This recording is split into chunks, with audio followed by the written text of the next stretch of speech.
올해 처음으로 종부세를 내는 집도 많고 또 작년보다 2배 넘게 오른 집들도 있는데 이 종부세가 내년엔 더 늘어날 것으로 보입니다.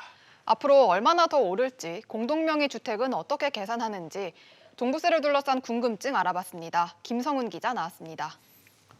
김 기자, 이 앞으로 얼마나 더 느는 건지 시뮬레이션을 좀 해봤으면 좋겠는데 이 5년 뒤에는 서울 모든 구의 아파트가 이 부과 대상이 될 수 있다 이런 주장도 나오고 있어요. 네, 국회 기획재정위원회 유경준 의원실에서 시뮬레이션을 한 결과가 있습니다.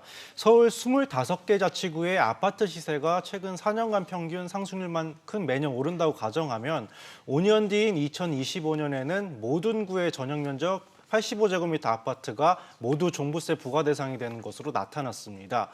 예를 들어 성동구의 아파트의 경우 올해는 종부세 부담이 없다가 2025년에는 934만 원으로 늘고 2030년에는 6천만 원 넘게 불어날 것으로 예측됐습니다.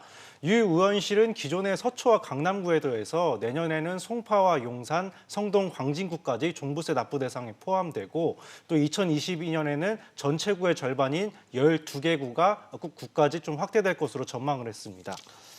네, 최근 4년간의 평균 상승률이면 정말 집값이 많이 오를 때를 기준으로 잡은 거라 실제로는 이거만큼 뛸 것 같지는 않습니다만 우려가 좀 되는 부분이기는 하네요. 자, 그리고 많은 분들이 궁금해할 부분도 좀 짚어보겠습니다.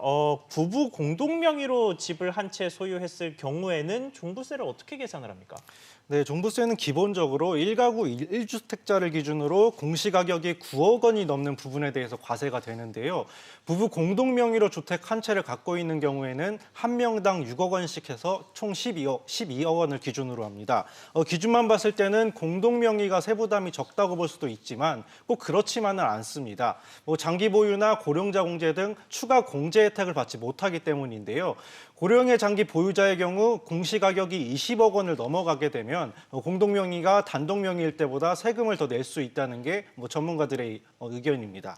네, 그리고 주택 보유수에 따라 세율이 달라진다는데 이 주택 보유수는 어떻게 계산이 되나요? 네, 전국에 소유한 재산세 과세 대상 주택을 모두 합쳐서 계산을 합니다. 주택 일부만 보유한 경우에도 한 개의 주택을 소유한 것으로 보는데요.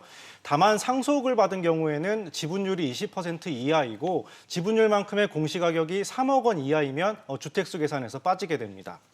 네, 그러면 내년 그 이후에 종부세는 계속해서 오를 수밖에 없다 이런 관측이 많죠.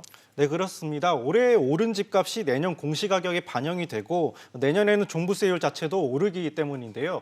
공시가격이 10억 8천만 원인 전용 면적 85제곱미터의 서울 마포 레미안 푸르지오의 아파트 같은 경우에는 올해 34만 원에서 내년 118만 원으로 3배 넘게 종부세가 오를 것으로 예상됩니다.